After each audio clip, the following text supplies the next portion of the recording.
تلاوت کی ہوئی آیت طویل ترین آیتوں میں سے ایک ہے. اس میں دین کا تذکرہ ہے.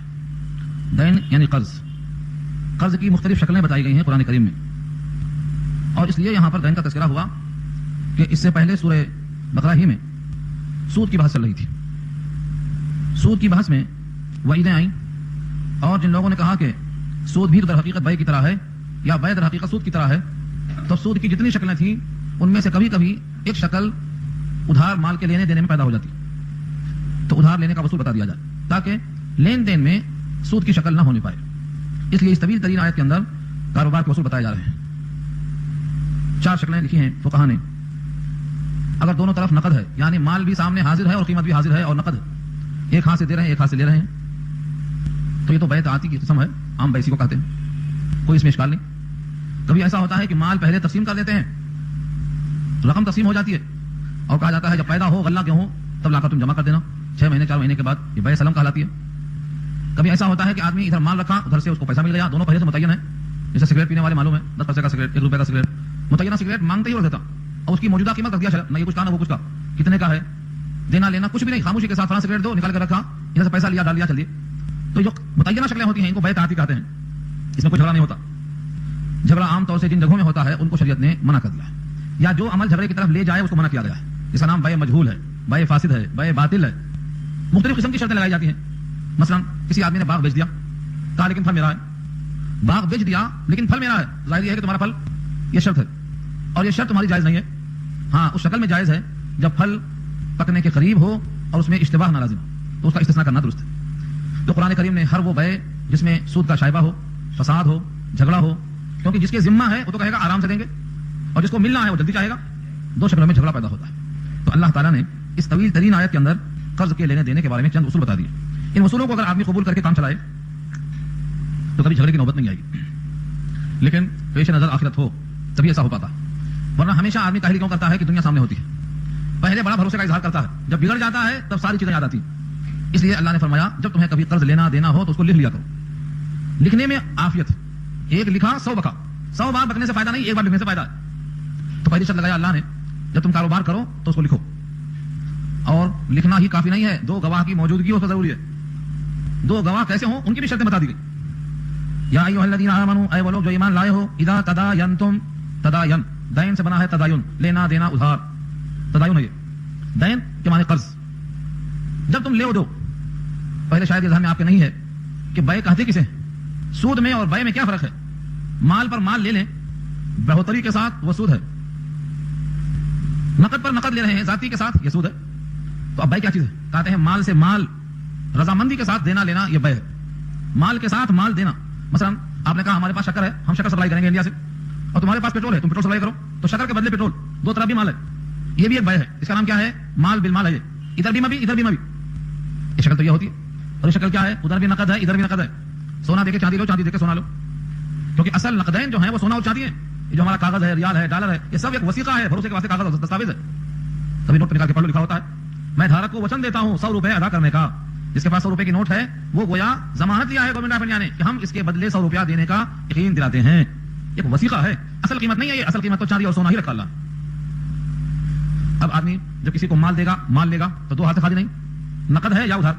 اگر نقد ہے تو مسئلہ ختم، اور اگر وہ ادھار ہے تو پھر 2 ہاتھ سے خالی نہیں کہ اس کی مدت متعین ہے کہ نہیں، 2 مہینے میں، 4 مہینے میں، 6 مہینے میں، تاریخ اور دن کے ساتھ متعین کرنا. پھر وہ شے جو اس کے بدلے میں آئے گی اس کی کیفیت، اس کی حقیقت پہلے سے طے ہو جانا.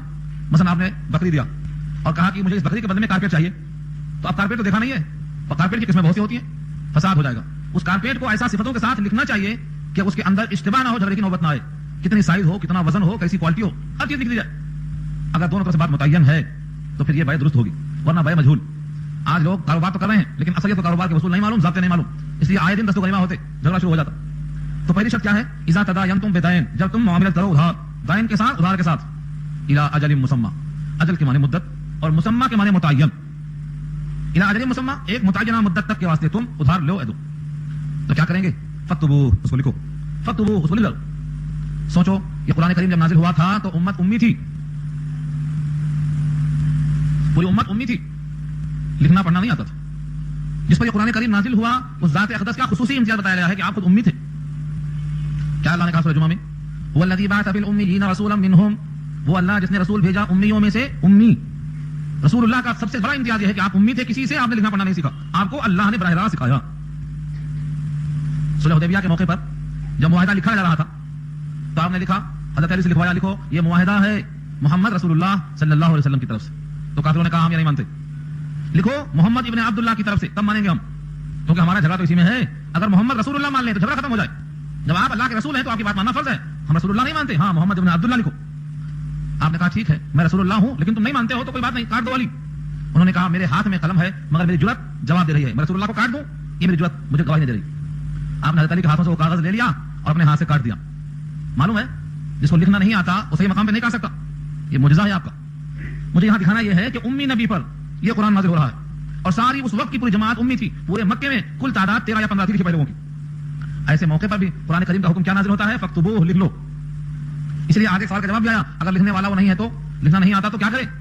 ڈھونڈ کر لائے لکھنے والے کو. اور لکھنے والے کو چاہیے کہ وہ انکار نہ کرے، کیونکہ ہنر ہے، اللہ نے اس کو یہ ہنر دیا ہے، اس کی قدر یہ ہے کہ مخلوق خدا میں کام آئے، انکار نہ کرے اس کا. تو یہ لکھنے کی اتنی اہمیت ہے. تو دو باتیں ہو گئی. ادھار کاروبار جائز ہے، ثابت ہوا اس سے. اس کے لیے مدت متعین کرنا واجب ہے، یہ ثابت ہوا مسمى کے لفظ سے. اس کو لکھ لینا چاہیے، یہ ثابت ہوا فاکتبوہ کے صیغہ امر سے. اب کوئی اگر نہیں لکھتا ہے تو اس امر کی خلاف ورزی کر رہا ہے تو کتنا گناہگار ہے، کس درجے میں گناہگار ہے، یہ ابھی فیصلہ مت کرو، ابھی آ رہا ہے آگے. کون سا کاروبار ہے تو نہ لکھا جائے اور کون سا کاروبار لکھا جائے وضاحت ہے اس کی. قرآن کریم نے ہماری حیات کے لیے کیسا کیسا قانون چن کے رکھا ہے. ہم کو جھگڑے سے بچانے کے لیے، ہم کو بدنی سے بچانے کے لیے، دوسروں کا حق مارنے سے بچانے کے لیے، جہنم میں جانے سے بچانے کے لیے کتنے قوانین رکھے. یہ صرف رحمت اور شفقت اور اس کے رحیم و کریم ہونے کی وجہ سے. ہم سے اس کی ذات کو کوئی فائدہ نہیں. ہاں اس کی صفت رحمت، رحیم ہے وہ، رحمان ہے وہ، اس کا تقاضا یہ ہے. جیسے آپ چھوٹے سے بچے پر پیار کرتے ہیں، اگرچہ وہ بیٹا آپ کے کام میں نہیں آتا لیکن امید تو ہوتی ہے کہ بڑھاپے میں کام آئے گا، پھر بھی آپ کہتے ہیں مجھے بیٹے سے پیار ہے، پیار کی خاطر کر رہا ہوں. رب کریم کو اتنا بھی تمہاری حاجت نہیں ہے جتنا تم کو تمہارے بچے کی حاجت ہے، امید لگا کے بیٹھے ہو. پھر بھی اللہ نے تمہارے واسطے یہ تمام قوانین وضع کر دیے. فساد اللہ کو پسند نہیں. وَلْيَكْتُبْ بَيْنَكُمْ كَاتِبٌ، اور چاہیے کہ لکھ دے تمہارے درمیان جو کاتب ہے. معلوم کیا ہوا؟ کاتب ہمیشہ کم ہوتے رہے. اب تو کمپیوٹر آ گیا، لکھنے والے اور کم ہو گئے. ہاتھوں سے لکھنا بہت کم لوگوں کو آتا. اکثر لکھوایا جائے لکھو ذرا بسم اللہ الرحمن الرحیم، تو کم لوگوں کو لکھنا آئے گا. غلطیاں ہو جا رہی ہیں. پرانے زمانے کے جو لوگ بچے کچھ ہیں وہ تو ماشاءاللہ غنیمت ہیں. اب جو نئی پود آتی ہے اس کو خالی اے بی سی ڈی معلوم، وہ تو بھول گئے الف ب، وہ نہیں معلوم. قرآن کریم بھی پڑھتے ہیں تو ہندی میں، انگریزی میں، تیلگو میں، عربی میں نہیں پڑھ سکتے. اور میں آپ کو یقین دلاتا ہوں جو شخص قرآن کریم عربی میں نہیں پڑھتا وہ صحیح نہیں پڑھ سکتا. میں یقین دلاتا ہوں آپ کو. اس کی کیا وجہ ہے؟ قرآن کریم میں جو حروف ہیں اور حروف کے صفات ہیں، ان صفات کا جو تقاضا ہے دنیا کی کسی زبان میں نہیں ہے. دنیا کی کوئی زبان نہیں ہے ان تقاضوں کو پورا کر سکے. مثلا سواد ہے، سواد کے اندر اللہ نے ایک ایسی کیفیت رکھا ہے کہ یہ پر ہوتی ہے، شدت ہوتی ہے. وہ شدت کو اور زبان نہیں کر سکتا. سواد اور زواد کا فرق ہے. ایسے ہی زواد اور زا کا اور زال کا اور زے کا فرق ہے. بہت مشکل ہے ادا ہو جانا. اس لیے آپ دنیا کی ہر زبان سیکھیں لیکن قرآن کریم کو پڑھنے کے لیے ضرور اتنی عربی سیکھنے کی کلام پاک پڑھ سکیں. اپنے بچوں کو وصیت کریں، اپنے نوازوں کو سمجھائیں اس چیز کو کہ قرآن کریم کو اگر کوئی غیر زبان میں پڑھتا ہے تو صحیح پڑھنے پر وہ قادر نہیں ہے. تو ہمیشہ کاتب کم ہوئے ہیں لیکن پھر بھی تلاش کرنے سے مل جائیں گے. وَلْيَكْتُبْ بَيْنَكُمْ كَاتِبٌ، اور چاہیے کہ لکھے تمہارے درمیان جو کاتب ہو. کیسے لکھ دے؟ بالعدل، شرط لگا دیا بالعدل. وہ سوچے میاں مجھے لکھنا آتا ہے، جو چاہے لکھ دو. انہیں کیا معلوم، انہیں کیا معلوم، پتہ نہیں ہے کہ ہم کیا لکھ رہے ہیں، جو چاہے لکھ دو. اللہ نے فرمایا یہ غافل ہے لیکن اس کا رب غافل نہیں ہے. حساب وہاں ہوگا، عدل کے ساتھ لکھو. عدل میں کمی ہوگی تمہارا مواخذہ ہوگا. یہ مت سمجھو کہ سارا فیصلہ ہی ہو جائے گا. یہاں کا قیام عارضی، یہاں کا قبضہ عارضی، یہاں جو تم نے ہتھیار لیا وہ بھی عارضی. عدل کے ساتھ لکھو. اللہ نے قرآن کریم کے ذریعے سے ہر ایک کا جو حق دلوایا ہے، دنیا کی کوئی کتاب نے کسی کا حق نہیں دلوایا. جس کو نہیں لکھنا آتا، جس کو نہیں پڑھنا آتا، اس کا بھی حق کا خیال کیا اللہ نے. بیوی کا حق، شوہر کا حق، بہن کا حق، بھائی کا حق، یہاں تک کہ اللہ کا حق، رسول اللہ کا حق، کتاب اللہ کا حق اور اللہ کی مسجدوں کا حق. ایک مومن کا مومن پر حق. کتنے حقوق ہر ایک کو اللہ نے واضح کر دیا ہے. اور نبی رحمت نے حکم دے دیا وَآتُوا كُلَّ ذِي حَقٍّ حَقَّهُ، دے دو ہر حق والے کا حق دے دو. یہاں تک کہ جو فقیر ہے، فقیر سائل ہے، جو سڑکوں پہ بے حیثیت مانگتا پھرتا ہے، قرآن کریم نے کہا اس کا بھی تمہارے مال میں حق ہے، دے دو. اس کی کیا حیثیت ہے؟ معاشرے میں اس کی کوئی حیثیت نہیں ہے. قرآن نے کیا کہا؟ وَفِي أَمْوَالِهِمْ حَقٌّ لِلسَّائِلِ وَالْمَحْرُومِ، سائل کا بھی حق ہے. اتنا زیادہ حق کا لحاظ کرنے والا کون سا مذہب ہو سکتا ہے؟ پھر بھی کیا کہتے ہیں لوگ؟ اسلام دہشت پسند ہے. اسلام میں دہشت ہے. اسلام میں تو اس فقیر کے بھی حقوق کا لحاظ کرایا قرآن کریم نے. تو یہ مت سمجھو آج دنیا بدنام کرتی ہے، اسلام بدنام نہیں ہوتا. الحق یعلو ولا یعلی علیہ، جتنا دبائیں گے اتنا غالب آئے گا. ان کے وصولوں سے انحراف نہیں کر سکتا کوئی. تو کاتب کو حکم دے رہے ہیں کہ عدل کے ساتھ لکھو. وَلْيَكْتُبْ بَيْنَكُمْ كَاتِبٌ بِالْعَدْلِ، اور چاہیے کہ تمہارے درمیان کاتب عدل کے ساتھ لکھے. کاتب صاحب کو کام بہت ہے، ٹائم کم ہے، تو کیا کہیں گے جاؤ میاں جاؤ کسی اور سے لکھا لو. اللہ نے کہا یہ لکھنے کا ہنر میں نے دیا ہے، اس بندے کو میں نے بھیجا ہے. وہ بندہ بھی میرا بندہ ہے اور تو بھی میرا بندہ ہے. جیسے ایک باپ کیا کہتا ہے، ایک باپ کہتا ہے میرے 4 بیٹے ہیں، 3 ماشاءاللہ اچھے کما رہے ہیں، ایک معذور کیا بولتے ہیں بیٹا اس کا بھی خیال کر لے، یہ تیرا بھائی ہے، اس کو بھی سنبھال کے لے کے چلنا ہے. ایک باپ کے دل میں خواہش ہوتی ہے. نبی رحمت نے کیا فرمایا؟ الخلق عیال اللہ، تمام مخلوق اللہ کا کنبہ اور گھرانہ ہے. جو ان کے ساتھ حسن سلوک کرے گا وہ گویا اللہ کے عیال کے ساتھ حسن سلوک کر رہا ہے. کتنا بڑا درجہ اس کے لیے. تو اللہ کیا فرماتے ہیں ولا یأبا کاتب، کاتب انکار نہ کرے. کیوں؟ ان یکتب، لکھنے سے، کما علمہ اللہ، جیسا کہ اس کو سکھلایا اللہ نے. اللہ کا احسان ماننا ہے کہ تم کو سکھلایا، اس کو محروم رکھا. اگر وہ چاہتا تو ایسے اسباب پیدا کرتا کہ تو جاہل رہتا، وہ سیکھ لیتا. جو انسان سڑکوں پہ مانگتے ہیں اور جو انسان محلوں میں عیش کرتے ہیں، ان دونوں کا اپنے صلاحیت میں کوئی دخل نہیں، صرف اللہ کی عطا ہے. آج بہت سے انسان اس بات کو نہیں سمجھتے. وہ سمجھتے ہیں میری محنت ہے، میں اس قابل تھا، میری صلاحیت ہے. یہ میری صلاحیت ہے، یہ فریب ہے. تمہاری اپنی کیا صلاحیت تھی؟ تم بھی حقیقت رہتے، وہ بھی حقیقت رہتا. دونوں کے ماں کے پیٹ میں خدا نے بنایا، دونوں کے اعضاء کو خدا نے بنایا، اور دونوں کو زمین پر خدا نے اتارا. تم بھی خالی ہاتھ آئے، تم بھی خالی ہاتھ آئے. صلاحیتوں کی بنیاد پر دنیا نہیں ملتی. نبی صلی اللہ علیہ وسلم کے گھر میں جو تھا، جو کس سے کم تھی صلاحیت. جب آپ کا انتقال ہوا تو آپ کی لوہے کی زرہ یہودی کے یہاں رہن رکھی ہوئی تھی. کتنے میں؟ 30 ساعت جو کے بدلے میں. 30 کلو جو کیا حیثیت رکھتا ہے. دونوں جہان کے سردار ہیں، اللہ کے محبوب ہیں، انبیاء کے سردار ہیں، عرش اعظم پر اللہ سے ملاقات کرنے کا شرف رکھتے ہیں. انتقال ہوا تو زرہ یہودی کے یہاں رہن رکھی ہوئی ہے 30 ساعت کے بدلے میں. صلاحیت کی ملتا ہے؟ نہیں. یہ اللہ تعالیٰ نے فیصلہ کر دیا ہے، ہم جس طرح چاہیں رکھیں، بندہ ہر حال میں حاضر ہے. یہ سب اللہ کی طرف سے تقسیم ہے. نبی صلی اللہ علیہ وسلم فرماتے تھے اگر میں اشارہ کر دوں ایسا تو کوہ وہد سونا بن کے میرے پیچھے تھے. اختیار تھا، لیکن نہیں، میں تو سونا بنا کے پیچھے لے لوں گا، لیکن میری امت کیا کرے گی؟ میری امت میں جن کو مال نہیں ہوگا وہ کس کو دے کر تسلی حاصل کرے گا؟ اس لیے نبی رحمت نے ایک وقت کھانا کھایا اور ایک وقت فاقہ کیا، اور فرماتے تھے اے اللہ مجھے ایک وقت کھلا تاکہ تیرا شکر ادا کروں، اور ایک وقت فاقہ کرنے کا موقع دے تاکہ تیرا صبر کروں. تو صابر بھی رہوں، شاکر بھی رہوں. تو صلاحیت کی بنیاد پر دنیا نہیں ملتی ہے. ہمارا کوئی کمال نہیں ہے. اگر کوئی سمجھتا ہے کہ ہمارا حق ہے، ہماری محنت ہے، ہمارا دماغ ہے، ہمارا علم ہے، اس لیے ہم نے حاصل کر لیا ہے دولت کو، بخدا کہتا ہوں وہ فریب ہے. کیوں؟ سورہ قصص کس میں پڑھا؟ فرعون سے ان کے چچا زاد بھائی ہیں حضرت موسیٰ. ان قارون کان من قوم موسیٰ فبغى علیہ. اس کو پورا پڑھ لو. حضرت موسیٰ نے کہا قارون سے مال کی زکات نکال دے. کون ہے یہ؟ چچیرا بھائی ہے. ان قارون کان من قوم موسیٰ. قوم موسیٰ کیوں کہا؟ براہ راست کیوں نہیں کہا؟ بتانے کے لیے کہ رشتوں کا فیصلہ نہیں ہے یہاں مطلق اللہ کا وصول ہے. کیا وصول ہے؟ کہا قارون سے مال کی زکات نکال. تو کیا کہتا ہے وہ؟ فبغى، بغاوت کر گیا، مال نہیں دیا. طویل رکوع ہے پورا. اس کا میں ایک ٹکڑا دکھانا چاہتا ہوں اس موقع پر. اس نے کہا کہ یہ میرا مال، میری کمائی ہے، میں اس کا وہ کمایا ہوں میری صلاحیت کی بنیاد پر. انما اوتیتہ علی علم عندی، میرا علم ہے، میری صلاحیت ہے، میں نے کمایا. اللہ نے کیا جواب دیا اس کا؟ کیا یہ نہیں دیکھتا کہ اس سے پہلے اسی گھمنڈ میں بہت لوگ ہلاک ہو گئے؟ جب اس کی سواریاں گزرتی تھیں تو لوگ اش اش کرتے تھے کیا نصیب والا ہے، کیا مقدر والا ہے، لذو حظ عظیم، بڑے نصیب والا ہے. لیکن جب خدا کی نافرمانی کیا تو خدا نے اس کے مال کو، اس کو زمین میں دھسا دیا. اسی رکوع میں ہے فخسفنا به وبداره الارض فما كان له من فئة ينصرونه من دون الله. جب مال دھسنا شروع ہوا اس کو لے کر کوئی پارٹی، کوئی جماعت، کوئی گروپ اس کے کام میں نہیں آیا انتقام لینے کے لیے. آج بھی دھس رہا ہے وہ، اور قیامت کے دن تک وہ دھستا ہی رہے گا زمین میں. سورہ قصص 20 پارہ آخر رکوع پڑھ لیجیے. معلوم کیا ہوا؟ اگر ہماری صلاحیت کی بنیاد پہ مال ملا ہے یا اخیرہ ہے تو ہم دھسنے کے لائق ہیں قارون کی زبان پہ. ہماری کوئی صلاحیت نہیں، اللہ کی عطا ہے. یبسط الرزق لمن یشاء ویقدر، جس کے لیے چاہے رزق تنگ کرتا ہے، اس کا چاہے کھول دیتا ہے. بڑے بڑے جاہلوں کو بہت مال دے رکھا ہے. کیا فرعون قابل تھا؟ موسیٰ کے مقابلے میں قابل تھا؟ سورہ یونس میں دعا کیا حضرت موسیٰ نے، اے پروردگار اس کے مال کو آپ نے بہت دے دیا ہے، اس مال کے غرور میں تیرے بندوں کو راستے سے ہٹا دے رہا ہے. ربنا اطمس علی اموالہم واشدد علی قلوبہم. یہ کیوں دعا کیا؟ فرعون کی صلاحیت کی بنیاد پر نہیں دیا گیا تھا، اس کی آزمائش میں دیا گیا تھا. اللہ اکبر. تو یہ خیال نکال دو ہم بھی کسی کام کے ہیں نہیں، اللہ کا فیصلہ. جب لوگوں نے نبوت پہ اعتراض کیا، نبی بنانا تھا تو کسی مکے کے بڑے کو بنائے ہوتے، مالدار کو بنائے ہوتے، خزانے والے کو بنائے ہوتے، طائف میں کسی بڑے کو بنائے ہوتے. اعتراض کیا نہیں کیا؟ 25واں پارہ سورہ زخرف کی آیت میں موجود ہے اعتراض. تو کیا فرمایا اللہ نے جواب میں؟ کیا ہماری رحمت یہ تقسیم کریں گے؟ اہم یقسمون رحمت ربک نحن قسمنا بینہم، ہم تقسیم کرتے ہیں. قرآن کے لائق جس کا قلب ہم نے دیکھا اس کے قلب پہ قرآن نازل کر دیا، ہم تقسیم کرتے ہیں، یہ تقسیم نہیں کر سکتے. تو رحمت خدا کی مال کی شکل میں ہو، اولاد کی شکل میں ہو، یا نبوت کی شکل میں ہو، نحن قسمنا، ہم تقسیم کرتے ہیں. صلاحیت تو ہم بناتے بھی ہیں، بگاڑتے بھی ہیں. تو یاد رکھ لو کاتب کو چاہیے کہ وہ لکھے، یہ مت سمجھے میں بڑا قابل ہوں، نہیں. کما علمہ اللہ، جیسا اس کو سکھلایا ہے اللہ نے اس کا حفظ پورا کرے. فلیکتب، چاہیے کہ لکھوا دے. ولیملل الذی علیہ الحق. کیا کیا نقطہ؟ کون لکھوائے؟ سوال یہ ہے. ایک تو وہ ہے جس کی ذمہ ہے، اور ایک وہ ہے جس کو بعد میں ملنا ہے. کون لکھوائے؟ جس کو دینا ہے بعد میں، جس کے اوپر حق لازم ہو رہا ہے وہ لکھوائے، تاکہ جتنا دینا ہے اتنا ہی لکھا جائے. کہیں زیادہ لکھ دیا، کم لکھ دیا، اس کو سبر پڑ جاتی. تو جس کے اوپر حق واجب ہو رہا ہے، جس کو بعد میں ادا کرنا ہے وہ لکھوائے. ولیملل، املا کروائے. یہ لفظ یملل کیا بولتا ہے؟ یہ بولتا جائے اور کاتب لکھتا جائے. معلوم یہ ہوا ایسا ہو سکتا ہے کہ لکھنا نہیں آتا ہے تب بھی لکھوائے. اہمیت دیکھو اس کی. آج تو ہم لکھنا پڑھنا سب جانتے ہیں، پھر بھی بولتے جان دو، دیکھا جائے گا بعد میں. جب جھگڑا ہوتا تم نے ایسا کہا تھا، میں نے ایسا کہا تھا، تم نے ویسا کہا تھا، تم قسم کھاؤ میں قسم کھاؤ، پھر اب قرآن کی ضرورت پڑتی ہے. قرآن لے کے قسمیں کھائی جاتی ہیں، جھگڑے کی نوبت آتی ہے. قرآن نے کہا پہلے دن سے جھگڑا نہیں ہونا، نہ رہے بانس نہ بجے بانسری. یہ ہونے کی نوبت کیوں آ رہی ہے؟ لکھو پہلے گواہوں کے ساتھ لکھو. ولیملل، اور لکھوائے الذی علیہ الحق، جس کے اوپر حق واجب ہے. ولیتق اللہ ربہ، اور چاہیے کہ وہ ڈرے اپنے رب سے. یعنی کم نہ لکھوا دے کہ میں لکھوانے کا حقدار ہوں، میں جو لکھاؤں وہی لکھا جائے گا. نہیں، برابر لکھو، کمی زیادتی نہ ہونے پائے. اور یہ معاہدہ لکھوایا گیا صلح حدیبیہ میں. جو کچھ لکھا گیا وہ نمونہ ہے ہمارے واسطے. جب 3 دن گزر گئے، مکے میں طواف ہو گیا، تو کافروں نے کروایا جا کر کہا دو اپنے نبی سے کہ 3 دن ہو گئے واپس نکل جاؤ. یہ لکھا ہوا تھا 3 دن میں مکہ خالی کر دیں گے. ابھی مکہ فتح نہیں ہوا تھا, مکہ فتح ہوا 8 دن میں. یہ واقعہ ہے سن 6 اور 7 کے درمیان کا. فرمایا اور کہا تھا کہ اگر کوئی ساتھ جانا چاہے تو نہیں لے جائیں گے, ہاں آپ میں سے کوئی جانا چاہے تو چھوڑ کے جائیں گے, ہمارا قیدی آپ کے ساتھ جائے تو واپس کر دیں گے. ہر طرح دبی ہوئی مگر سب لکھا ہوا ہے. ان تمام چیزوں کا لحاظ کیا نبی صلی اللہ علیہ وسلم نے, جھگڑے کی نوبت نہیں آئی. معلوم کیا ہوا, ہمیشہ لکھنا چاہیے, اور جو اللہ کا حق ہے کہ سچ سچ لکھنا چاہیے. ولا يبخس منه شيئا, اس میں سے کچھ بھی کمی نہیں کرنا چاہیے. بخس کے معنی کمی کرنا. فإن كان الذي عليه الحق سفيها أو ضعيفا, بس اگر وہ شخص جس کے ذمہ حق ہے سفیہ العقل ہے تو یعنی کم عقل ہے, بیوقوف ہے تو کیا کریں گے, او ضعیفا یا کمزور ہے. کمزوری دو طرح کی ہوتی ہے, بالکل بچہ ہے یا بہت بوڑھا ہے, دو شکل ہے. بڑھاپے میں بھی بچپنے کی طرح محتاجی لوٹ کی آ جاتی ہے, تو ضعیف ہے, سفیہ ہے. ایک صحابی تھے, ان کو تھوڑا سا یادداشت کمزور تھی.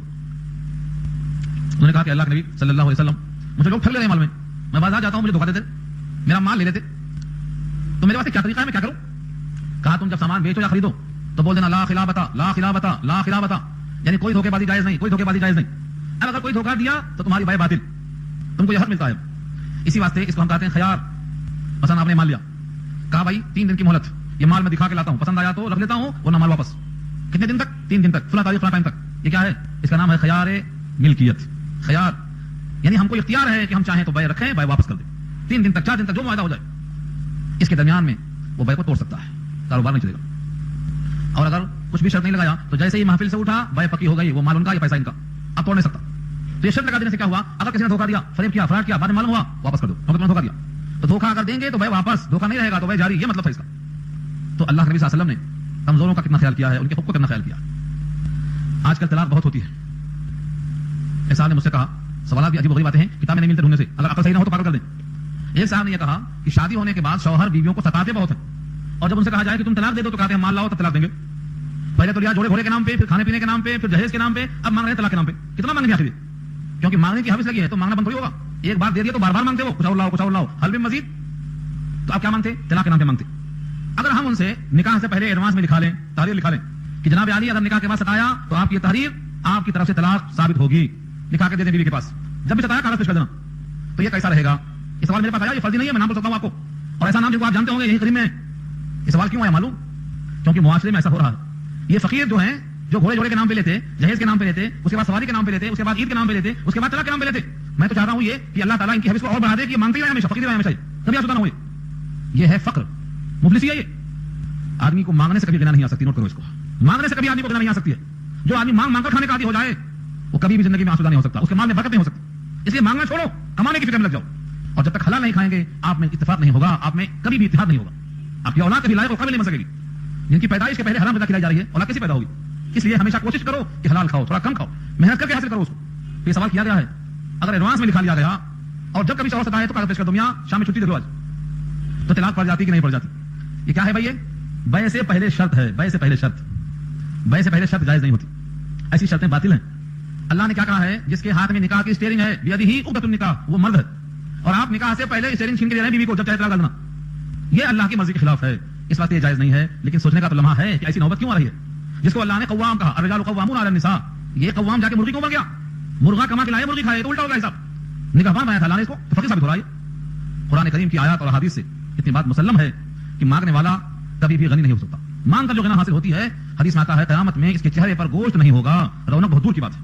عام لوگوں سے مانگو یا سسرے سے مانگو, فرق دونوں میں نہیں ہے. مولانا اسعد مدنی صاحب تشریف لائے تھے نمائش میدان میں, صدر جمعیت علماء ہند, ہزاروں لاکھوں کے درمیان ان کی بات پہنچی. کیا کہا انہوں نے, چاقو دکھا کے مال لینا اور دولہا دکھا کے مال لینا دونوں حرام ہے. دولہا دکھا کے لینا بھی حرام, چاقو دکھا کے لینا بھی حرام. کسی عالم نے انکار نہیں کیا, ہزاروں عالموں کا ثبوت ثابت ہو گیا.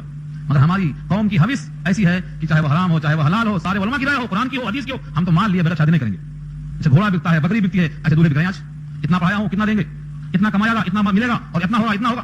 یہ قوم کدھر جا رہی ہے, ان کی حرکتوں سے زنا عام ہو رہا ہے اور نکاح مشکل ہو جا رہا ہے. اپنے امت پہ, محبوب خدا کی امت پہ رحم کھاؤ, اپنی قبر کو یاد رکھو, محشر کے میدان کو یاد رکھو, سوال کا جواب دینا پڑے گا. اللہ کے پاس کوئی کمی نہیں ہے, محنت کرو, حلال مانگو, اللہ دینے پر قادر ہے. اگر مقدر میں آپ کے لقمہ لکھا ہوا ہے تو موت نہیں آئے گی جب تک وہ لقمہ نہیں کھا لیں گے. کون سا لقمہ, جو لکھ دیا ہے, الا وان نفسا لن تموت حتى تستكمل رزقها. اگر ہو تم میں سے کوئی نہیں مرے گا جب تک کہ اپنے رزق کو مکمل نہ کر لے, چاہے وہ حرام کھا کے مکمل کرے یا حلال کھا کے مکمل کرے. جتنا لکھ دیا فرشتے نے ماں کے پیٹ میں اتنا لقمہ کھا کے ہی مرے گا. اب آپ کا فیصلہ حلال کھا کے پورا کرو یا حرام کھا کے پورا کرو. تو فرمایا اگر کوئی سفیہ العقل ہے, اگر کوئی ضعیف ہے, اس کو لکھنا پڑھنا نہیں آتا ہے, تو کیا کریں. او لا یستطيع ان یمل, یا طاقت نہیں رکھتا ہے کہ املا کروا سکے، مطلب گونگا ہے، بول نہیں سکتا، فہوا تو کیا کرے، فلیملل ولی ہو، تو چاہیے کہ اس کا جو ولی ہو، اس کا جو نگہبان ہو، اس کا جو کارساز ہو، اس کا جو سرپرست ہو، وہ لکھوائے بالعدل. یہاں بھی شرط ہے، جس طرح صاحب حق پر شرط ہے اس کے ولی پر بھی شرط ہے، وہاں بھی بالعدل، یہاں بھی بالعدل، عدل کے ساتھ لکھا گیا. اب کیا شرط ہے؟ گواہ بھی ہونا چاہیے. کتنے گواہ چاہیے؟ 2 گواہ. واستشہدوا شہیدین، واستشہدوا گواہ بنا لو، شہیدین 2 گواہوں کو. کہاں سے لانا؟ کہا من رجالکم، تمہارے مردوں میں سے. تمہارے مردوں میں سے 2 شرطیں. اگر یہ جملہ ہوتا من الرجال، مردوں میں سے، تو ہر مرد کی گواہی معتبر ہوتی، لیکن کیا شرط لگایا؟ من الرجال نہیں کہا، من رجالکم، تمہارے مردوں میں سے، یعنی مومنین میں سے. کافر کی گواہی معتبر نہیں، کافر کی گواہی معتبر نہیں. پھر رجال کہا، رجال کے معنی مرد، نابالغ بچے کی گواہی معتبر نہیں. پھر آگے کیا کہا؟ فإن لم يكونا رجلين، بس اگر نہ ہو 2 مرد، 2 مرد میسر نہیں ہے، ایسا موقع ہے کہ 2 گواہ نہیں مل رہے ہیں مردوں میں سے، مومنوں میں سے. فرجل وامرأتان، تو 1 مرد اور 2 عورتیں، 1 مرد اور 2 عورتیں، یعنی 1 مرد کی گواہی کے برابر 2 عورتوں کی گواہی رکھا اللہ نے. جس اللہ نے پیدا کیا، بنایا، اس کو معلوم ہے کہ 2 عورت برابر ہوتی ہیں 1 مرد کے، میراث میں بھی، گواہی میں بھی. میراث میں کیا قانون ہے؟ للذکر مثل حظ الانثیین، 2 عورتوں کے برابر 1 مرد کو ملے گا، جن کے حصے مقرر نہیں ہوں کہا ہے. ایسے ہی 2 عورتوں کی گواہی برابر ہے 1 مرد کی گواہی کے. کیوں؟ ممن ترضون، یہ بھی ایک شرط ہے، ان میں سے جن کو تم پسند کرتے ہو. پسند کس کو کریں گے؟ جو سچ بولتا ہو، جھوٹ نہ بولتا ہو، جس کا کردار صحیح ہو، بد کردار نہ ہو، جو انسان فاسق نہ ہو، متقی پرہیزگار ہو، انہیں کو چاہتے ہیں لوگ. تمہارا کیا ہوا؟ ممن ترضون، جن کو تم پسند کرتے ہو، من الشہداء، گواہوں میں سے. آج تو حال یہ ہے کہ جن کو تم پسند کرتے ہو وہ گواہ ملتے ہی نہیں. وہ بولتے کہاں کیا آفت لگائے، ایک بار نام لکھا دیا تو 50 چکر لگواتے، جب چاہا صاحب بلا رہے ہیں، جب چاہا صاحب بلا رہے ہیں. صاحب کے ساتھ زندگی پوری خراب، کاروبار متاثر، جب دیکھو وقت بے وقت. اس لیے اب تو گواہی کوئی ملتا نہیں. کون ملتا گواہ؟ وہی کاروباری، جھوٹ بولنے والے، جو چاہے کہلوا لو، جو چاہے گواہی دلوا لو. یہ بھی قرب قیامت کی دلیل ہے. حدیث میں آتا ہے قیامت کے قریب ایسی گواہیاں دیں گے اور ایسی قسمیں کھائیں گے کہ ان کی قسمیں گواہیوں پر آگے جائیں گی اور کبھی گواہیاں قسموں پر آگے جائیں گی. مطلب یہ ہے کہ جلدی جلدی میں کبھی قسم کھائیں گے، کبھی گواہی دیں گے. سچ کیا ہے، جھوٹ کیا ہے، ان سے کوئی مطلب نہیں. پیسہ دو، گواہی لے لو، جو چاہے کہلوا لو. قیامت کے قرب میں سے قتل عام ہو جائے گا، زنا عام ہو جائے گا، جھوٹی گواہی عام ہو جائے گی، اتنی عام ہو جائے گی کہ جو چاہے کہلوا لو. لیکن شریف آدمی گواہی نہیں دیتا، قسمیں نہیں کھاتا. کیوں؟ کیونکہ وہ دنیا سے عاجز ہے. یہاں فرمایا تم میں جو پسندیدہ لوگ ہیں ان کی گواہی رکھو. اور کیا شرط لگا اس میں؟ عورت کے بارے میں کیا کہا؟ یہ 2 کیوں؟ ان کو 2 کیوں رکھا اللہ نے؟ فرمایا ان تضل احداہما، ان تضل احداہما کا ترجمہ کیا ہے؟ اگر ان 2 میں سے ایک بھول جائے، بھٹک جائے، فتذکرہ، تو یاد دلائے، احداہما الاخری، ان میں سے ایک دوسری کو. معلوم ہوتا ہے ان میں نسیان زیادہ ہوتا. نسیان کی 2 وجہ ہے. ایک تو فطری طور پر یہ کمزور ہیں مردوں کے مقابلے میں، اور جسم میں سے ایک حصہ دماغ بھی ہے، وہ بھی کمزور. جب سارا جسم کمزور ہے تو دماغ کمزور کیسے نہیں ہوگا؟ معلوم یہ ہوا عورت مرد کے مقابلے میں کمزور ہوتی ہے، اس لیے اس کا حافظہ بھی کمزور ہوتا ہے. وہ بیان پر قادر نہیں ہوتی. بیان پہ قادر کیوں نہیں ہوتی معلوم ہے؟ سورہ جاسیہ کی آیت جب پڑھتا ہوں میں 25واں پارہ، ولا یکاد یبین، نہیں قریب ہے کہ بات واضح بیان کر سکے. کیوں واضح بیان نہیں کر سکتی؟ وہ اس کی باتوں میں کوئی ربط نہیں ہوگا، تسلسل نہیں ہوگا. ایک بات کہے گی، دوسری بات کہنے تک پہلے بھول جائے گی. کیا کہنے کی بات مثال دی تھی وہ بھولی جاتی. تو حافظہ کمزور، اس کا جسم کمزور. اس لیے 2 عورتیں برابر 1 مرد کے. ایک خاتون کا واقعہ مجھے یاد آیا. نبی صلی اللہ علیہ وسلم کے سامنے جب بات آئی تو فرمایا کہ یہ عورت ناقصات عقل بھی ہے، ناقصات دین بھی ہے. ناقصات عقل بھی ہے، ناقصات دین بھی ہے.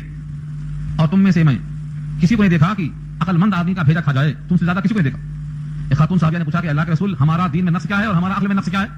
فرمایا کہ ایسا نہیں ہے کہ 2 عورتوں کی گواہی برابر ہے 1 مرد کی گواہی کے. یہی آیت کوٹ کیا نبی صلی اللہ علیہ وسلم نے. تو خاتون نے کہا بے شک، کیونکہ اللہ کا فرمان ہے سر آنکھوں پہ 2 عورتوں کی گواہی برابر 1 مرد کی گواہی کے. کہ تمہارا نقصان عقل ہے، اور ہر مہینے میں تمہاری نماز 6 دن کی غائب ہو جاتی ہے، یہ تمہارا نقصان دین ہے. دونوں یہ اقبال لکھا ہے. کیا چیز ہے؟ آرائش و قیمت میں زیادہ، آزاد یہ نسواں یا زمرد کا گلوبند. تو معلوم کیا ہوا؟ عورت کو اللہ نے مستور رکھا ہے، محفوظ رکھا ہے، ان کو لؤلؤ مخنون بنا کے رکھا ہے. اور یہودی اور عیسائی کیا کرتے ہیں؟ ان کو سرے عام باہر ڈال دیتے ہیں. ان کی عقلوں پر ہمیں ماتم کرنا پڑتا ہے. ان کے پاس آج مردوں کی شادی مردوں سے اور عورتوں کی شادی عورتوں سے ہوتی ہے. اس سے زیادہ پستی کی دلیل اور کچھ نہیں چاہیے. سب سے بڑی پستی کی دلیل ہے یہ ان کے عقلوں پر پڑا پڑا ہے. ان کی نقل کرتے ہیں لوگ. تو قرآن کریم نے یہاں پیش کیا ہے کہ تم کو جو گواہ پسند ہے ان میں سے لاؤ. ان میں سے ایک عورت اگر بھول جاتی ہے تو دوسری اس کو یاد دلا دے گی. کتنا ٹائم باقی؟ ولا یأبى الشهداء اذا ما دعوا، اور گواہ انکار نہ کریں جب ان کو بلایا جائے. دیکھو کیسی بات ہے، اگر گواہوں کو بلایا جائے تو وہ انکار نہ کریں کہ ہم نہیں آئیں گے. آج تو لوگ ہرگز نہیں آئیں گے. کیوں نہیں آئیں گے؟ میں نے ابھی عرض کیا، اگر غلطی سے گواہی دے دیا تو فیصلہ تو یہاں ہوتا ہی نہیں. 7 سال 10 سال 50 سال چلتا رہے گا. اب تو غضب یہ ہے کہ لوگ مر جاتے ہیں اور مقدمہ چلتا رہتا ہے، مرے ہوئے کے خلاف چلتا رہتا ہے مقدمہ. تو اب گواہ پریشان ہوگا، اس واسطے گواہی نہیں دیتا. اس لیے میں نے آپ سے گزارش کی ہے اور سارا ہندوستان گزارش کر رہا ہے کہ اپنے مقدمات کافروں کے پاس مت لے جاؤ. محکمہ شریعہ قائم ہے، دارالقضاء قائم ہے، امارت شریعہ قائم ہے، مختلف تنظیمیں کام کر رہی ہیں. ان کے پاس آپ جائیں گے تو قرآن کی بنیاد پر اصول کے اعتبار سے گواہ، شہادت، تصدیق سب دیکھ کر کے اسی دن فیصلہ کر دیا جاتا ہے. دونوں کا پیسہ بچ جاتا، بھاپوش نہیں ہوتی، خرچہ بچ جاتا، دونوں کے واسطے حلال اور طیب چیزیں مل جاتی ہیں. جو جس کا حق ہے اس کو پہنچ جاتا ہے. اور جو اللہ کے فیصلے کی طرف نہیں آتا وہ دھوکے میں نہ رہے کہ مومن ہے. سن لو کان کھول کے، جو خدا کے فیصلے پر راضی نہیں ہوتا یا خدا کے فیصلے کی طرف نہیں آتا. سورہ نساء 5واں پارہ آیت نمبر 60 اور 65 آیتیں پڑھ لیجیے. کیا خیال ہے آپ کا ان کے بارے میں؟ جن کو بلایا جاتا ہے کتاب اللہ کی طرف اور وہ نہیں آتے اور سمجھتے ہیں کہ ہم مومن ہیں، رب کی قسم وہ مومن نہیں ہیں۔ الم تر الی الذین یزعمون انہم آمنوا، یہ پورا رکوع 3 آیتیں مسلسل پڑھ لیجیے آپ، انشاءاللہ وہ آیت آئے گی تو بحث کریں گے ہم۔ جو قرآن کریم نازل ہوا ہے اس کے مطابق فیصلہ اگر ہم نہیں چاہتے یا نہیں مانتے یا وہاں فیصلہ لے کر نہیں جاتے تو ایک تو ہم خدا کے حکم کا انکار کرتے، دوسرے ہم کو حق اگر مل بھی جائے تو وہ ناجائز ہے کہ جائز مشتبہ رہتا، تیسرے کتاب اللہ سے اعراض کا الزام آتا، اور چوتھے بڑھاپے کا مقدمہ چلتا ہی رہتا، مرے بعد جاری رہتا، فیصلہ نہیں ہوتا۔ اگر متعلقہ عورت کا مقدمہ ہے تو عورت بوڑھی ہو جاتی، مقدمہ ختم نہیں ہوتا۔ اس لیے کوشش کرو کہ شرعی عدالتوں کے پاس رجوع ہو تاکہ صحیح حلال مال تم کو مل جائے اور جس کا حق اس کو پہنچ جائے۔ ہاں گواہ اگر کہے کہ بھائی مجھے رکشہ کرایہ دو، میں پیدل نہیں آ سکتا اور میری آج کی مزدوری دو کیونکہ میں مزدور آدمی ہوں، تو اس کی مزدوری دینا اور اس کے واسطے کرایہ کا انتظام کرنا یہ جائز ہے، اس کا تقاضا ضروری ہے۔ اس آیت کے ساتھ انکار نہ کرے، گواہی جا کر دے۔ گواہی دینا کیا ہے؟ حق بات کو بول دینا، صحیح بات کہہ دینا، کس کے سامنے؟ جہاں ظلم کا خطرہ ہے، یہ بہت بڑا جہاد ہے۔ کلمۃ حق عند سلطان جائر، ظالم بادشاہ کے سامنے حق بات کہہ دینا یہ بہت بڑا مجاہدہ ہے، کیونکہ وہاں جان خطرے میں۔ یزید نے حضرت حسین کے منہ پر چھری ماری تو سب لوگ وہاں کھڑے تھے، کسی کو بولنے کی ضرورت نہیں تھی۔ کیوں نہیں ضرورت تھی؟ کہ یہ یزید ہے، ظالم گردن مار دے گا۔ ایک صاحب نے ہمت کیا اور کہا ارے کم وقت، جن ہونٹوں پر تو چھری مار رہا ہے میں نے ان ہونٹوں کو مصطفیٰ کو چومتے ہوئے دیکھا ہے۔ وہ سگا ہے مصطفیٰ پر، کس نے خنجر رکھ دیا، سارا عالم پھرتا ہو بالا نظر آیا مجھے، ان ہونٹوں پر چومتے دیکھا میں نے، تو چھری مارتے اس ہونٹوں پر۔ اس کا ریئیکشن کیا ہوگا والا مسئلہ ہے، لیکن ضرورت ایمانی ہے یہ حق بات بول دینا۔ بہت سے بہت جان جائے گی، جان جانے ہی کے لیے ہے، ہمیشہ کے واسطے نہیں ملی ہے یہ۔ تو فرمایا گواہ کو گواہی دینا چاہیے جب بلایا جائے۔ ولا تسأموا ان تكتبوا ولا تسأموا ان تكتبوه، اور کاہلی مت کرو یہ کہ تم لکھو اس کو۔ دیکھ رہے ہیں ہمارا نفس کیسا ہے، رب کریم نے ہم کو پیدا کیا ہے، اسے معلوم ہے ہماری کمزوریاں کیا کیا ہیں۔ کاہلی پنا مت کرو، ولا تسأموا، اور کاہلی مت کرو، ان تكتبوه، اس کے لکھنے کے بارے میں، صغیرا او کبیرا، چھوٹا مسئلہ ہو یا بڑا مسئلہ ہو، چھوٹی جائیداد ہو یا بڑی جائیداد ہو، کوئی بھی مسئلہ ہو، الی اجلہ، اس کے وقت مقررہ تک۔ یعنی لکھنے کے ساتھ یہ بھی لکھو کب دیں گے، کتنا دیں گے، کس شکل میں دیں گے، ڈرافٹ میں دیں گے یا پھر چیک میں دیں گے، کیش میں دیں گے، مال میں دیں گے، ترتیب کے ساتھ لکھو ہر چیز کو، وضاحت کے ساتھ، تاکہ جھگڑا نہ ہو، فساد نہ ہو۔ ذالکم اقسط عند اللہ، یہ زیادہ انصاف ہے اللہ کے نزدیک، واقوم، اور زیادہ سیدھا راستہ ہے، للشہادتی، گواہی کے حاصل کرنے کے لیے، وادنا اللہ ترتابو، اور زیادہ نزدیک ہے اس بات کے کہ تم شک میں نہ پڑو، اللہ ترتابو، ریب میں نہ پڑو، شک میں نہ پڑو، الا ان تکون تجارتا حاضرتا، مگر یہ کہ ہوے وہ کاروبار تازہ، نقد، یدم بیدن، ہاتھوں ہاتھ، لیا اور دیا، ادھر بھی نقد ادھر بھی نقد، تو تجارتا حاضرہ مانے نقد کاروبار، تدیرونہا، جس میں لین دین سامنے ہو، ایک ہاتھ سے دینا اور ایک ہاتھ سے لینا، فلیس علیکم جناح، تدیرونہا بینکم، اگر نقد ہے آپس میں، فلیس علیکم جناح، تو تم پر کوئی حرج نہیں، تم پر کوئی گناہ نہیں، اللہ تکتبوہا، کہ تم اس کو نہ لکھو۔ پھر بھی لوگ لکھتے ہیں تاکہ ڈائری مینٹین کریں، کتنا خرچہ ہوا، کتنی آمدنی ہوئی، کہاں سے آیا کہاں گیا، لیکن اگر نہ لکھیں نقد مال کو تو کوئی حرج نہیں، کیونکہ یہاں کوئی نزاع نہیں، کوئی جھگڑا نہیں، اور اگر لکھ لیں تب بھی کوئی حرج نہیں۔ واشہدوا اذا تبایعتم، اور تم گواہ بنا لو جب تم کاروبار کرو، تبایعتم، جب تم بیعت کرو تو گواہ بنا لو۔ اسی کی وجہ سے جب نکاح ہوتا ہے تو 2 گواہ بنائے جاتے ہیں۔ نکاح بھی کیا ہے؟ نکاح بھی بیع ہے، ایک نے ایجاب کیا دوسرے نے قبول کیا، فلاں صاحب نے اپنی بچی کو آپ کے پاس اتنے روپے مہر کے عوض میں دے دیا، آپ کی ذات اور نفس کے لیے، یہ کیا ہے؟ پیشکش ہے۔ انہوں نے کہا میں نے اپنے ذات کے لیے قبول و منظور کیا اسی مقدار مہر پر، تو یہ کیا ہو گیا؟ قبول ہو گیا۔ ہمارے استاد پڑھاتے تھے کتاب، تو ایسے مسائل کے لیے لطیفے بولتے تھے کبھی کبھی تاکہ مسئلہ پکا ہو جائے۔ ایک بچہ تھا خفیف العقل تھا، اس نے کہا تیری شادی ہو گئی، کہا حضرت آدھا کام تو ہو گیا ہے آدھا باقی ہے۔ حضرت نے کہا آدھا کام ہو گیا آدھا باقی ہے، کیا ہو گیا کیا باقی ہے؟ کہا حضرت ایجاب تو ہو گیا ہے بس قبول باقی ہے، یعنی میری طرف سے پیشکش ہو گئی ہے، ادھر سے انتظار ہے جواب کا، جب بھی قبول ہو گیا مسئلہ ختم۔ تو آج کل بھی ایسے ہی ہو رہا ہے، ایجاب بہت ہے قبول نہیں ہو رہا ہے، کیوں نہیں ہو رہا ہے؟ کیونکہ مال نہیں۔ بچیوں کی جا کے دیکھو فوٹو 200 300 400 پڑ جاتی ہے پیغام سینٹر پہ، اب آتا گراہک خریدنے والا، اس کے ساتھ کتنے جائیداد ہے کچھ نہیں ہے بازو رکھو، کتنا جہیز میں دے گا کچھ بھی نہیں ہے بازو رکھو، ہر ایک چیز میں چیک کر رہا ہے، پہلے مال کتنا آ رہا ہے وہ دیکھتا ہے، مال آ رہا ہے تو تھوڑا بہت چلتی، رنگ بھی کم ہے ہائٹ بھی کم ہے تب بھی برداشت ہے، لیکن اگر مال نہیں ہے تو ہرگز برداشت نہیں، وہ یہاں سراپا خرید و فروخت ہو رہی ہے۔ تو اپنے حال پہ رحم کھانا ہے اور ساری قوم کے واسطے پیغام دینا ہے کہ نبی پاک کا حکم ہے نکاح کو آسان کرو، زنا کو مشکل کرو۔ ولا یضار کاتب ولا شہید، اور نہ ایذا پہنچائی جائے، ضرر نہ پہنچایا جائے، نہ کاتب کو نہ گواہ کو۔ کاتب کو جب دیکھا اللہ چل لکھ پھر سے لکھ دوبارہ لکھ، یہ کہا کہ وہ لکھ، یہ بار بار تنگ کرنے کے بجائے اس کا بھی اکرام کرو۔ فری سروس ہے نا، فری سروس والے کی کوئی قدر نہیں، کہا بھائی مفتی صاحب ہیں جہاں دیکھو مسئلہ پوچھو، کھڑے کھڑے ہیں وضو کر رہے ہیں ناک صاف کر رہے ہیں چپل پہن رہے ہیں کچھ بھی نہیں، جہاں ملے وہیں پوچھو۔ اس کے واسطے وقت نکال کر جانا بہت بڑی بات ہے، ہاں وکیل صاحب کے پاس جائیں گے وقت نکال کے، وہاں جا کے فیس بھی دیں گے، ان کے ٹائم پہ جائیں گے، گھنٹوں لائن میں کھڑے رہیں گے، ہر جگہ لائن میں کھڑے رہیں گے پیسہ دینے کے ساتھ ساتھ، لیکن جہاں شریعت کو معلوم کرنا ہے قرآن کو پڑھنا ہے نہ وہاں پیسہ دیں گے نہ وہاں لائن میں رہیں گے، وہاں بس ہاتھوں ہاتھ مل جانا۔ مقرر تھکا ہوا بیٹھا 1 گھنٹہ بول کے سارے مسئلہ پوچھنا چاہتے ہیں، ابھی پوچھو سب، پھر آگے کا موقع ملتا۔ ارے سفر کرو اس کے لیے، اس قرآن کے لیے، مسائل شریعہ کے لیے سفر کرو۔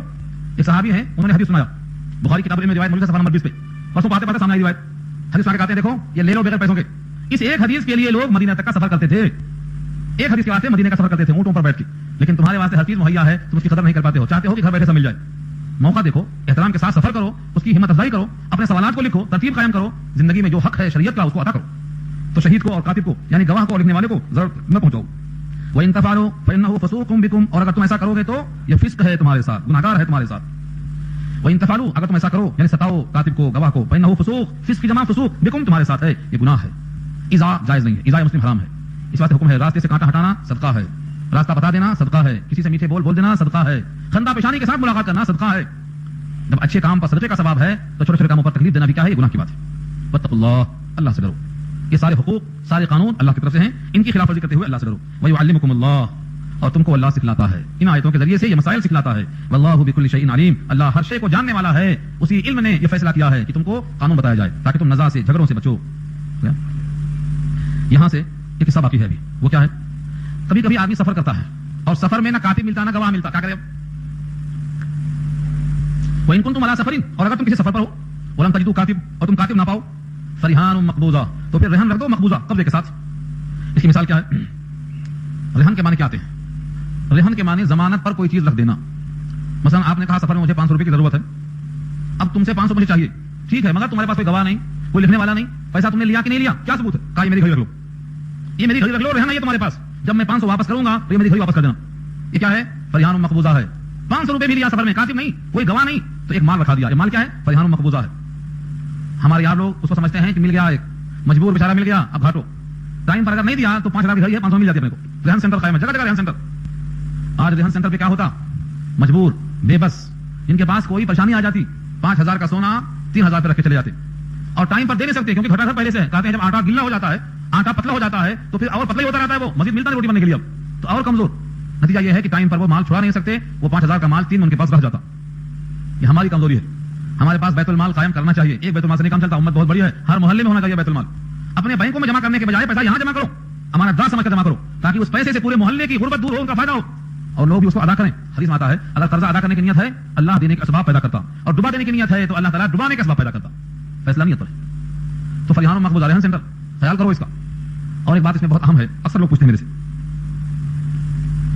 مجھ کو مثلا مکان کی ضرورت ہے کسی کو 1,00,000 روپے کی ضرورت ہے میرے پاس رکھا ہوا ہے کیا کرتے 1,00,000 روپے دے دے اس کو لے جاؤ 1,00,000 روپے یہ مکان کا کرایہ مہینے کو 500 روپے آنے والا ہے اب یہ بیٹھا سکون سے اس کو ہر مہینے 500 کی بچت وہ 1,00,000 باقی رکھا ہوا صحیح جب کبھی مکان واپس دے گا وہ 1,00,000 مل جائیں گے اور ہر مہینے جو 500 فائدہ اٹھاتا رہا مکان سے یہ سود ہے یہ کیا ہے سود ہے لیکن آج ہزاروں لوگ اس میں مبتلا ہیں یہ سود ہے جائز نہیں ہے کیونکہ 1,00,000 روپیہ آپ کا قرض حسنہ ہے اس کا سود نہیں جائز ہے تو پھر مکان میں رہائش کس کے عوض میں ہے حدیث میں آتا ہے جس کو تم نے قرضہ دیا ہے نا اس کا تحفہ قبول نہ کرو شاید یہ تحفہ اسی قرض کی وجہ سے دیا ہے تم کو تو سود ہو جائے گا یہ تمام شکلیں ہیں قرض حسنہ دو مکان بھی ضمانت پر لے لو رہن رکھو اس کا کرایہ مقرر کرو کرایہ کم سے کم اس کو ادا کرو ورنہ رہن کے مال سے استفادہ کرنا جائز نہیں ہے فَإِنْ أَمِنَ بَعْضُكُمْ بَعْضًا بس اگر مامون ہے امن ہے تم میں سے بعض کا مطلب گہرا تعلق ہے گہری دوستی ہے اور سفر میں ہے فَلْيُؤَدِّ الَّذِي اؤْتُمِنَ أَمَانَتَهُ تو چاہیے کہ ادا کر دے جو امانت رکھوائی گئی ہے فَلْيُؤَدِّ چاہیے کہ ادا کر دے الَّذِي اؤْتُمِنَ جس کے پاس امانت دار بنایا گیا ہے کیا ادا کر دے امانتہ اس کی امانت کو وَلْيَتَّقِ اللَّهَ رَبَّهُ اور چاہیے کہ اللہ سے ڈرے تو حالت سفر میں رہن دے کر پیسہ قرضہ لے اور اگر بہت زیادہ دوستی ہے گہری دوستی ہے اور بالکل مامون ہے اور مامون دل سے ہے اگر دیا تو دیا نہیں دیا تو نہیں دیا ایسا بھی جذبہ ہے تو پھر کوئی حرج کی بات نہیں ہے ولا تکتموا الشہادہ گواہیوں کو چھپاؤ مت اگر کوئی گواہی کو چھپائے تو بہت اہم ہے جملہ لوگ بولتے ہیں گواہی دینا ہم پر فرض تھوڑی ہے جان کے انجان اب تو لوگ پہچانتے ہی نہیں جب مطلب رہے تو پہچانتے مطلب نہیں ہے تو پہچانتے نہیں انجان چلے جاتے ایسے موقع پر دل گنہگار ہوتا ہے کیونکہ دل میں ہے کہ میں اس کو پہچانتا ہوں دل میں ہے کہ یہ حق سامنے ہے میرے حق بات کو نہ جاننا دوسرا عیب ہے لیکن جانتے ہوئے زبان سے نہ بولنا یہ معنی خیز خاموشی ہے یہ جرم ہے اس کا دل گنہگار ہوگا ہاتھ گنہگار ہوتا آنکھ گنہگار ہوتی ایسے دل بھی گنہگار ہوتا ہے دیکھو آگے جملہ کیا ہے وَمَن يَكْتُمْهَا اور جو اس گواہی کو چھپائے فَإِنَّهُ تو بے شک شان یہ ہے آثم قلبه اس کا دل گنہگار ہے سب سے بڑا گناہ کس سے ہوتا سوچ کر بولو سب سے بڑا گناہ قلب سے ہوتا لوگ سمجھتے ہیں سب سے بڑا گناہ ہاتھ سے ہوگا پیر سے ہوگا جتنے گناہ ہیں ان میں سب سے سخت ترین گناہ قلب سے ہوتا ہے بولو کون سا گناہ ہے وہ ہے شرک قلب میں اگر تصدیق ہے اللہ کے ایک ہونے کی تو وہ ایمان ہے اور قلب میں تصدیق نہیں ہے اس کے ساتھ اور خدا ہونے کا اعتقاد ہے تو اتنا بڑا گناہ ہے کہ کسی عمل کا اجر ہی نہیں ملے گا حسد دل میں کینہ دل میں بغض دل میں کبر دل میں شرک دل میں جتنے بڑے بڑے گناہ ہیں سب کا تعلق قلب سے اسی واسطے صوفیہ کہتے ہیں قلب پر توجہ کرو قلب پر توجہ کرو اور اگر دل صحیح ہے راستہ صحیح بتاتا حدیث میں آیا استفتوا عن قلبک فتویٰ دل سے لو صحیح بولتا ہے وہ حدیث طویل ہے الا فی کل جسدکم مضغہ اذا صلحت صلح الجسد کلہ واذا فسدت فسد الجسد کلہ الا وہی القلب آگاہ رہو تم سب کے جسم میں ایک لوتھڑا ہے جب وہ صحیح رہتا ہے سارا جسم صحیح رہتا ہے جب وہ بگڑ جاتا ہے سارا جسم بگڑ جاتا ہے آگاہ رہو وہی دل ہے دل صحیح ہے تو سارا جسم صحیح ہے دل صحیح ہے تو سارا جسم صحیح ہے دونوں لحاظ سے دنیاوی لحاظ سے بھی اخروی لحاظ سے بھی سورہ شورى کی آیت میں اللہ فرماتے ہیں الا من اتى الله بقلب سلیم، جو اللہ کے پاس صحیح سالم دل لایا جس میں کوئی شرک نہیں، تو وہ دل نفع دے گا، مال اولاد نفع نہیں دے گی. یوم لا ينفع مال ولا بنون الا من اتى الله بقلب سلیم. تو معلوم یہ ہوا کہ دل کا گناہگار ہونا بہت بڑا جرم ہے. آنکھ گناہگار ہوئی، گناہ کبیرہ ہے، ہاتھ سے غلطی کیا، گناہ کبیرہ ہے، لیکن قلب سے غلطی ہو گئی تو جہنم کا ایندھن بنے گا. شرک یہیں سے ہوتا، کفر یہیں سے ہوتا، توحید میں خلل وہیں سے آتا. اس لیے اپنے قلب کو گناہ سے بچاؤ، گواہیوں کو مت چھپاؤ، گواہی کو صحیح صحیح پیش کرو. واللہ بما تعملون علیم، اللہ جانتا ہے جو کچھ تم کرتے ہو، تمہارے کیے ہوئے کو اچھی طرح جانتا ہے. یہاں تک بات مکمل ہوئی. یہ آخری رکوع بچتا ہے اس کے بعد، اور آخری رکوع میں کل 3 آیتیں. سورہ بقرہ میں ان 3 آیتوں کا بہت اونچا مقام ہے، بے شمار فضائل ہیں، بڑی اہم حدیثیں ہیں، اور اس کے پڑھنے پر بڑا ثواب ہے، اور ان کے جملوں میں بہت زیادہ قوت ہے. عرش کے خزانے سے نکال کر یہ دیا گیا ہے. جس طرح آیت الکرسی دی گئی ہے، تو میں نے 2 بار سبق دہرایا آیت الکرسی کا، ایسے ہی تقاضا ہوگا انشاءاللہ اس آیت کا بھی. یہ 3 آیتیں آپ لوگ 8 دن کا ٹائم ہے، زبان یاد کر کے آئیے. صرف 3 آیت، للہ ما فی السماوات سے لے کر کے آخری آیت، صرف 3 آیت، آخری 3 آیتیں زبان یاد کر لیں، تاکہ جب میں فضائل بتاؤں گا تو آپ کو انشاءاللہ خوشی ہوگی کہ الحمدللہ ہم کو زبان یاد ہے، اور روز سوتے ہوئے پڑھ کے سوئیں گے، اور اس کی فضیلت ہے ہم کو حاصل ہو جائے گی. مجھے امید ہے کہ آپ حضرات انشاءاللہ اس کو زبان یاد کر کے آئیں گے، اور اپنے بچوں کو، عورتوں کو، بوڑھوں کو، سب کو پڑھیں گے، یاد کر کے لائیں گے. دعا کر لیجیے.